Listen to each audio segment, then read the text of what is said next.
Question number 1, तो बहुत ध्यान से समझेंगे। ये आपके सामने क्वेश्चन नंबर 1 है जिसका मैंने फ़ोटो ले रखा है ये पूरे पेज का। तो ध्यान से देखें क्वेश्चन नंबर 1 डेप्रीशिएशन का।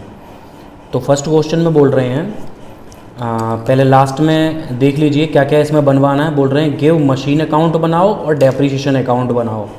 तो आपको एक तो मशीन अकाउंट बनाना है, मशीन मतलब एसेट अकाउंट। तो एक तो एसेट अकाउंट का फॉर्मेट बना लीजिए। तो एसेट अकाउंट का हम फॉर्मेट बना रहे हैं, वही date particular amount, date particular amount, date particular amount, date particular amount.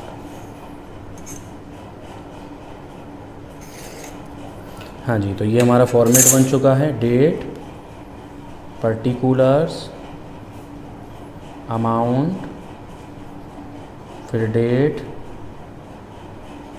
Particulars और ये अमाउंट। तो क्वेश्चन में क्या बोल रहे हैं बहुत ध्यान से समझिएगा।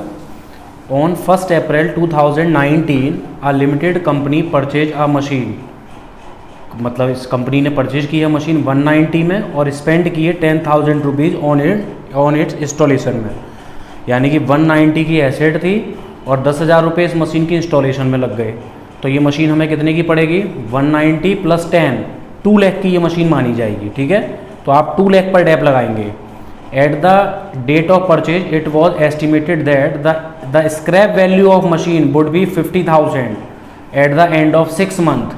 यानी कि हम 6 मंथ मशीन 6 ईयर हम मशीन को यूज़ कर रहे हैं, उसके बाद मशीन की जो वैल्यू है वो 50,000 रुपये बच गई। तो देखो यहाँ पे स्क्रैप वैल्यू दी है, ऊपर कॉस्ट दी है एसेट की, तो हम डेप्रीशिएशन का फॉर्मूला लगा देंगे। फिर मशीन अकाउंट बनाओ, डेप्रीशिएशन अकाउंट बनाओ in the books of company for by fix instalment method. कौन सा मेथड है, fix instalment method. The books are closed on 31 March every year. Book कब क्लोज हो रही है, 31 मार्च को। तो आप देख सकते हैं, तो हमें कौन से मेथड को यूज करना है, फिक्स मेथड बोला। यहाँ देख लीजिए आप लोग, स्ट्रेट लाइन मेथड को ही फिक्स इंस्टॉलमेंट मेथड बोलते हैं। और इस मेथड में मैंने आपको समझाया था कि जो भी डेप्रीशिएशन होता है वो ओरिजिनल कॉस्ट पर लगता है। यानी कि 1 लाख की अगर एसेट है तो हर साल 1 लाख पर ही डेप लगेगा, चाहे उसकी वैल्यू कितनी भी रह जाए। तो चलिए हम बनाते हैं एसेट अकाउंट। तो सबसे पहले 2019 अप्रैल 1, तो इन्होंने मशीन को बाय किया, तो रूल वही रहेगा, अगर मशीन इंक्रीज़ होगी तो डेबिट साइड, मशीन डिक्रीज़ होगी तो क्रेडिट साइड। तो सबसे पहले मशीन को बाय करेंगे किस नाम से, टू बैंक। मैंने पीछे फॉर्मेट में लिखाया था, और वैसे भी मशीन वगैरह ये सब बैंक के थ्रू ही बाय की जाती हैं। तो मशीन की कॉस्ट थी 190 और 10,000 इसकी इंस्टॉलेशन में लग गए। तो 190 की मशीन, 10,000 इसकी इंस्टॉलेशन, तो ये मशीन हमें पड़ी 2 लाख की। ठीक है, 2 लाख की मशीन थी। अब 2 लाख की मशीन पर अब हम लगाएंगे डेप्रीशिएशन। तो डेप्रीशिएशन कब लगता है, 1 ईयर के बाद। तो 2019 अप्रैल से 1 ईयर हमारा आएगा मार्च में। अकाउंट कब क्लोज होते हैं, मार्च में। तो 2020 मार्च 31 हम यहाँ लगा देंगे डेप्रीशिएशन। आप एग्ज़ाम में फुल फॉर्म लिखें, तो डेप्रीशिएशन हमें लगाना है। अब डेप्रीशिएशन पहले निकाल तो लो, कैसे निकलेगा। तो डेप्रीशिएशन के लिए मैंने तुम लोगों को अभी पीछे एक फॉर्मूला लिखाया था, ध्यान है, ये देखिए फॉर्मूला डेप्रीशिएशन निकालने का। पहले डेप निकालते हैं और डेप निकालने के बाद फिर रेट ऑफ डेप का फॉर्मूला लगाते हैं। तो चलिए मैं इधर आपको प्रिपेयर करके दिखा देता हूँ, यहाँ लगा देते हैं इसका डेप का। तो सबसे पहले क्या निकालेंगे हम, एनुअल डेप्रीशिएशन। क्या फॉर्मूला होता है, कॉस्ट ऑफ एसेट, कॉस्ट कितनी थी 2 lakh, 190 + 10 2 lakh, minus scrap value, scrap value कितनी बची 50,000, और मशीन की लाइफ है 6 ईयर, तो 150/6। तो 1 साल का जो डेप है वो आ गया 25,000। तो 25,000 रुपये पर एनम ये डेप्रीशिएशन आ गया। अब डेप आ गया, अब डेप से क्या निकालेंगे, रेट। तो रेट का क्या फॉर्मूला होता है, तो रेट ऑफ डेप का फॉर्मूला अमाउंट ऑफ डेप यानी कि 25,000 रुपये into 100 upon cost of asset. तो कॉस्ट कितनी थी 2 लाख रुपीज़। तो कट कर दीजिए, 250 से 50 कट हो गए, 2 से काटेंगे तो ये आ गया 12.5%, यानी कि जो डेप्रीशिएशन लगेगा वो 12.5% लगेगा। तो ठीक है, आप 12.5% का डेप्रीशिएशन लगा दीजिए। तो मैं यहाँ डेप लगा रहा हूँ 12.5%, किस वैल्यू पर? 2 लाख पर। तो 2 लाख का 12.5 आएगा 25,000। अब 2 लाख की मशीन थी, 2 लाख की मशीन पर 25,000 का डेप लग गया।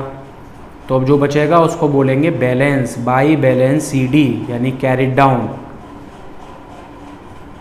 तो 2 लाख माइनस 25, तो ये बच गया 1,75,000।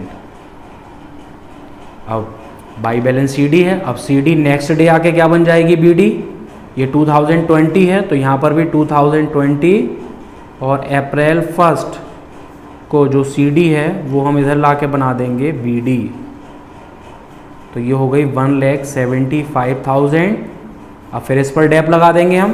तो फिर डेप याद रखना 31 मार्च को ही लगेगा फाइनेंशियल ईयर। तो एक साल इसका कब होगा? 2020 के बाद 1 ईयर होगा 2021 और मार्च 31। तो फिर लगा दीजिए बाई डेप्रीशिएशन 12.5%। अब देख लीजिए मशीन थी 2 लाख की, बट डेप लगने के बाद वो बची 175 की। तो 2 लाख पर डेप लगाओगे या 175 पर? तो मशीन, तो मेथड का क्या नाम है? फिक्स मेथड, यानी कि ओरिजिनल कॉस्ट मेथड। तो हम ओरिजिनल वैल्यू पर ही डेप लगाएंगे, यानी कि 2 लाख पर। तो 2 लाख पर फिर 12.5%, तो फिर से 25,000 रुपये। फिर हम 175 हमारा टोटल हो गया, बोथ साइड लिख दो। अब 175 में से 25 फिर माइनस कर दो, तो ये फिर बच गई बाई बैलेंस सी डी कितनी? 1,50,000। अब फिर सी डी को इधर ला के बी डी बना दो अप्रैल 1 में। फिर से सी डी बी डी बन गई 150।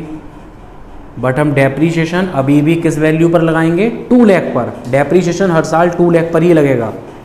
तो फिर अब एक साल बाद डेप लगाओ। डेप जब भी लगाओ तो इस वैल्यू से मतलब इस डेट से काउंट करते हैं। ये जो डेट होती है, जिस डेट में बीडी होती है या जिस डेट में आपने बाय की है, उस डेट से मार्च 31 तक काउंट करते हैं। तो 2021 से 1 ईयर कब होगा? मार्च 2022। तो बाई डेप्रीशिएशन फिर लगाओ डेप्रीशिएशन 12.5%, तो फिर वही आ जाएगा 25,000 रुपये। फिर 150 में से 25 माइनस कर दो, फिर 150 में से 25 माइनस, तो फिर बच जाएगी बाई बैलेंस सी डी कितनी? 125। फिर सी डी को इधर ला के बी डी बना देंगे।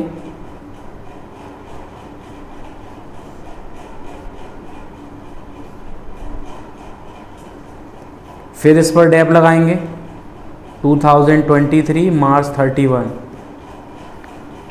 फिर डेप, तो फिर से डेप वही आ जाएगा 25,000, क्योंकि डेप हम हर बार किस वैल्यू पर लगा रहे हैं? 2 लाख पर। फिर 125 में से 25 माइनस कर दो, तो 125 माइनस 25, तो ये बच गया 1 लाख। तो इसका मीन्स ये हुआ कि 4 ईयर्स के बाद उस एसेट की जो वैल्यू है वो 1 लाख रुपीज़ रह जाएगी। जो 2 लाख की मशीन थी, 4 ईयर्स तक अगर आप उस पर डेप लगाते रहेंगे तो उसकी वैल्यू कितनी रह जाएगी? 1 लाख। अब मशीन अकाउंट आई होप आपको समझ में आ गया होगा। अब मशीन अकाउंट के बाद हम बनाएंगे डेप्रीशिएशन अकाउंट। तो डेप्रीशिएशन अकाउंट मशीन को देखकर ही बन जाएगा इस अकाउंट को। तो देखें डेप्रीशिएशन अकाउंट कितना आसान है। डेप्रीशिएशन अकाउंट फॉर्मेट वही, date particular amount, date particular amount. तो देखें फर्स्ट ईयर, अब डेप्रीशिएशन अकाउंट बना रहे हैं तो डेप देखो, तो यहाँ पे फर्स्ट ईयर कितना डेप लगा? 25,000। तो मशीन ने डेप को क्रेडिट में शो किया। मशीन ने डेप को कहाँ शो किया? क्रेडिट में। तो डेप अब मशीन को कहाँ शो करेगा? डेबिट में। ये अपोजिट एंट्री हो जाती है। और वैसे भी मैंने अभी पीछे आपको फॉर्मेट लिखाया था डेप्रीशिएशन अकाउंट का। अच्छा, डेप्रीशिएशन अकाउंट का कहाँ गया? ये रहा फॉर्मेट। 2 में एसेट लिखते हैं और बाई में P&L। तो 2 में मशीनरी लिखेंगे, डेट यहाँ से ले लो 2020 मार्च 31, और इसी डेट को आप इसको P&L में ट्रांसफ़र कर दो। तो कितना डेप है 25, अब टोटल लगाकर 25 और इधर भी लिख दो 25 और फिर इसी डेट पर इसको किस में ट्रांसफ़र कर देंगे P&L में, बाई P&L अकाउंट 25। बस यही काम आपको 4 बार करना है क्योंकि 4 इयर्स का क्वेश्चन है, तो 4 टाइम आप यही करते रहिए। फिर 2021 मार्च में फिर लिखिए 2 मशीन, ये वाली, ये सेकेंड ईयर, तो फिर से वही 25, फिर टोटल लगाइए 25 और फिर इसको बाई P&L नाम से ट्रांसफ़र कर दीजिए 25। फिर थर्ड ईयर 2022, फिर मार्च में डेप लगेगा किस नाम से 2 मशीन, फिर डेप्रीशिएशन देखो थर्ड ईयर का भी वही सेम है 25, तो फिर इसको P&L में ट्रांसफ़र कर दीजिए।